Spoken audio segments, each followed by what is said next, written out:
दोस्तों नमस्कार, मैं राजकुमार मौर्य। बड़ी खबर आ रही है स्वामी प्रसाद मौर्य को लेकर। स्वामी प्रसाद मौर्य ने अभी हाल फिलहाल में राष्ट्रीय सोशलिस्ट समाज पार्टी के राष्ट्रीय अध्यक्ष बनते हैं और स्वामी प्रसाद मौर्य समाजवादी पार्टी से इस्तीफा देते हैं। इस्तीफा देने का कारण मेन था कि उनके बयान को उनको मानसिक तौर पर विक्षिप्त बताया जा रहा था। खास तौर पर समाजवादी पार्टी के वे विधायक जो कहीं ना कहीं राज्यसभा चुनाव में समाजवादी पार्टी को धोखा दे करके भारतीय जनता पार्टी के पाले में चले गए। उसमें से आपने देखा होगा, उसमें मनोज पांडे नंबर 1 पर थे, मुख्य सचेतक समाजवादी पार्टी, मतलब मेन आदमी ही छोड़कर भाग गया। उसके अलावा अभय सिंह बाहुबली को आपने देखा होगा, राकेश प्रताप सिंह, उसके अलावा राकेश पांडे, पूजा पाल, मतलब ऐसे कई विधायक जिन्होंने समाजवादी पार्टी से चुनाव जीता और समाजवादी पार्टी के सिंबल पर चुनाव लड़ा और जब जीत कर चले गए तो जनता का बहाना देकर, भगवान राम का बहाना देकर के तमाम आरोप लगा करके हमको जाने नहीं दिया। भैया जाने वाले को कौन रोक पाएगा, चले जाते आप। तो कहीं ना कहीं स्वामी प्रसाद मौर्य पहले जाते हैं, उसके बाद वो लोग भी चले जाते हैं। हालांकि जिस कारण से स्वामी प्रसाद मौर्य गए थे, अब मामला उल्टा पड़ गया। स्वामी प्रसाद मौर्य ने पार्टी भले बनाई है, पार्टी का कोई विशेष जनाधार, कोई विशेष अस्तित्व नहीं रहेगा, ये सब जानते हैं।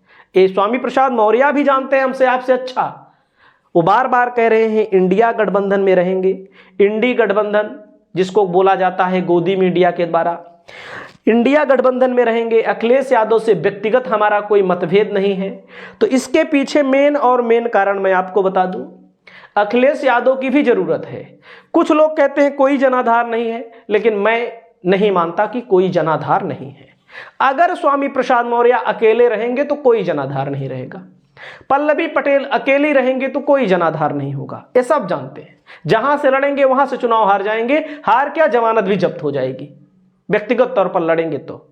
चंद्रशेखर आजाद का नाम, मतलब ऐसे नेताओं को अखिलेश यादव की जरूरत है। चाहे स्वामी प्रसाद मौर्य हो, चाहे पल्लवी पटेल हो, चाहे चंद्रशेखर आजाद हो। लेकिन चंद्रशेखर आजाद के खिलाफ अखिलेश यादव ने जो प्रत्याशी दिया हुआ है उसको लेकर के पीडीए के अंतर्गत आने वाले लोग जो चाहते हैं विपक्ष मजबूत हो, जो चाहते हैं विपक्ष चुनाव में लड़े अच्छे से, वो लोग का विरोध चल रहा है।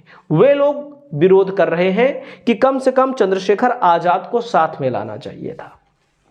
स्वामी प्रसाद मौर्य जो हैं अपने आप में जो बयान देते हैं उस बयान के कारण चर्चा में भी रहते हैं। स्वामी प्रसाद मौर्य के पास राजनीतिक अनुभव बहुत बड़ा है। बहुत सारे लोग तमाम तरह की बातें करते हैं, ऐसा कुछ नहीं है स्वामी प्रसाद मौर्य, लेकिन वाकई में राजनीतिक अस्तित्व जिस हर जिले में 1000, 2000, 4000 लोग कम से कम उनको व्यक्तिगत तौर पर वो खुद जानते हैं। उन लोगों को मैं देखता हूं, जब जैसे अन्य जिलों में दौरा करते हैं तो पार्टी से उनका कोई मतलब नहीं होता। जब तक वो भाजपा में थे तो भाजपा में पार्टी कार्यालय पर नहीं जाते थे, वो अपने लोगों के बीच में जाते थे। आज भी उनके यहाँ चाहे कुछ नहीं हो स्वामी प्रसाद मौर्य, आज उन्होंने एमएलसी भी नहीं है, सपा के राष्ट्रीय महासचिव भी नहीं है, विधायकी का चुनाव भी हार गए थे। चुनाव बहुत लोग हारते हैं, लेकिन स्वामी प्रसाद मौर्य के यहाँ हजारों की संख्या में लोग आज भी लखनऊ स्थित आवास पर मिलने के लिए आते हैं। उनकी विचारधारा से सहमत लोग आते हैं। बात अब होगी स्वामी प्रसाद मौर्य क्या करेंगे अब भाई, समाजवादी पार्टी में आकर के क्या लोकसभा का चुनाव लड़ेंगे। बड़ी खबर यह भी है कि स्वामी प्रसाद मौर्य लोकसभा का चुनाव लड़ेंगे। लोकसभा क्षेत्र कौन सा हो सकता है, उस क्षेत्र का समीकरण भी मैं आपको बताना चाहूंगा। लोकसभा का क्षेत्र होगा कुशीनगर, पूरी संभावना है कुशीनगर। समाजवादी पार्टी के सिंबल पर लोकसभा का चुनाव लड़ेंगे। और वहां का थोड़ा मैं समीकरण भी बता दूं, कहीं ना कहीं कुशीनगर में समाजवादी पार्टी बहुत कमजोर स्थिति में है। कहीं ना कहीं 2009 में बहुजन समाज पार्टी की तरफ से स्वामी प्रसाद मौर्य कुशीनगर से लोकसभा का चुनाव लड़े थे। हालांकि कांग्रेस प्रत्याशी से चुनाव हार गए थे। तो मैं आपको थोड़ा सा समीकरण बताता हूं कुशीनगर लोकसभा सीट का, जिससे आपको जानकारी हो कि स्वामी प्रसाद मौर्य के आने से फायदा क्या होगा, नुकसान क्या होगा। कुशीनगर लोकसभा क्षेत्र में समाजवादी पार्टी के पास कहो बहुत मजबूत प्रत्याशी नहीं है। वैसे समाजवादी पार्टी को भी स्वामी प्रसाद मौर्य की ज़रूरत है। और इनके देखो, जो लोग भाई बीजेपी के विचारधारा के हैं वो लोग तो गाली देंगे स्वामी प्रसाद मौर्य को, एकदम साफ साफ बात है। और जो समाजवादी पार्टी के विचारधारा के हैं वो लोग भाई सम्मान तो करते ही हैं। और यहाँ पर मैं दिखाता हूँ आपको बीजेपी कितनी मजबूत है। समाजवादी पार्टी के पास वास्तव में यहाँ पर कमजोरी दिख रही है, एकदम साफ मैं बता दूँ तो। अगर स्वामी प्रसाद मौर्य इस क्षेत्र से लड़ेंगे, वहीं पड़रौना विधानसभा सीट आती है, यहाँ से विधायक भी रहे हैं, तो यहाँ मौर्य आबादी, इसके अलावा बौद्ध के तौर पर, बुद्ध के तौर पर यहाँ लोग बौद्ध स्थली है, यहाँ लोग दर्शन करने आते हैं। बीजेपी को कुशीनगर विधानसभा में 1,15,268, 80,478 वोट मिला था समाजवादी पार्टी को। साफ साफ अंतर आपको दिख रहा है, बीजेपी यहाँ पर मजबूत है। वहीं पर दूसरी विधानसभा है, इसको मैं इसलिए बताता हूं, हमारा खुद का मानना है कि जो लोग गोदी मीडिया पे दिखा रहे हैं कि बीजेपी 80 में 80 जीत रही है, वो लोग मूर्ख हैं। ये सपा का वोट सपा को जाएगा, चुनाव हारे जीते वो बात अलग है, लेकिन जितना वोट सपा को मिला था उससे 2-4% कम कर दो, तब भी समाजवादी पार्टी कहीं ना कहीं चुनाव जीतनी हुई नजर आ रही कई सीटों पर। वहीं पर पड़रौना जहाँ जिस विधानसभा को छोड़कर फाजिल नगर चले गए थे स्वामी प्रसाद मौर्य, बीजेपी को 1,14,496 वोट मिला था। देख सकते हैं 72,488 वोट समाजवादी पार्टी को मिला था। बहुत कमजोर स्थिति है, इसको आप ध्यान दीजिएगा। हालांकि यहाँ पर 5 समीकरण बनते हैं, 5-10 समीकरण बनते हैं जब विधानसभा का चुनाव होता है। लोकसभा का आमने सामने का चुनाव होगा, कहीं ना कहीं इस इलाके में कांग्रेस भी पहले मजबूत रही है। RPN सिंह यहाँ से चुनाव लड़ते थे, जीते भी हैं शायद, 52,249।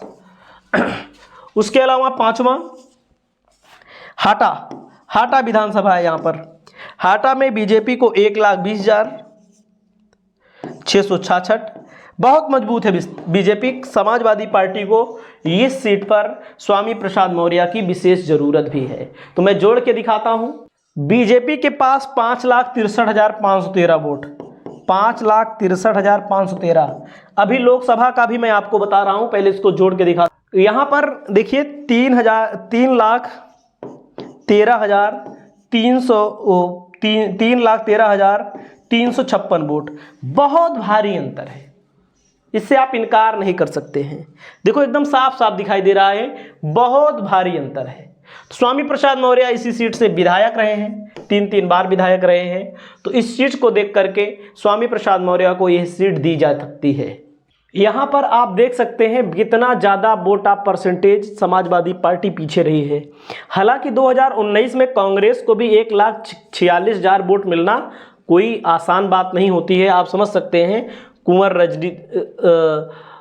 रतनजीत प्रताप नारायण सिंह, तो आप समझ सकते हैं, यहाँ पर देख सकते हैं। तो कहीं ना कहीं यहाँ समाजवादी पार्टी कांग्रेस का गठबंधन है, तो इस सीट को कांग्रेस और समाजवादी पार्टी दे सकती है। जीत का अंतर बहुत ज़्यादा रहा है। अगर आप जब अलग अलग लड़े हैं तब देखिए, जब अलग अलग लड़े हैं तब राजेश पांडे उर्फ गुड्डू को मिला था 3,70,000 वोट, देख सकते हैं ना। और जो कांग्रेस की तरफ से थे उनको मिला था 2,84,000 वोट 2014 में। बहुजन समाज पार्टी को 1,32,000 और राधे श्याम सिंह को 1,11,256। तो आप समझ सकते हैं जब अलग लड़ेंगे। देखो जब सपा बसपा का गठबंधन था ना, तो एक बात तो सत्य है, मायावती चाहे जो बोले, एक बात सत्य है कि सपा का तो वोट ट्रांसफर हो गया था, बसपा का वोट वास्तव में नहीं ट्रांसफर हुआ था।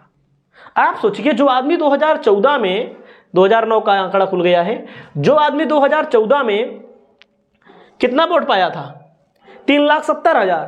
भाई बीजेपी के सक्रिय कार्यकर्ताओं ने तो ही वोट दिया था। वो आदमी, वो कैंडिडेट इनका 5,97,000 वोट कैसे पा गया? इसके पीछे कारण, इसका मतलब वोट ट्रांसफर नहीं हुआ है। तो आपको क्या लगता है, स्वामी प्रसाद मौर्य कुशीनगर लोकसभा से लड़ेंगे तो क्या हाल होगा? कमेंट करके जरूर बताइए।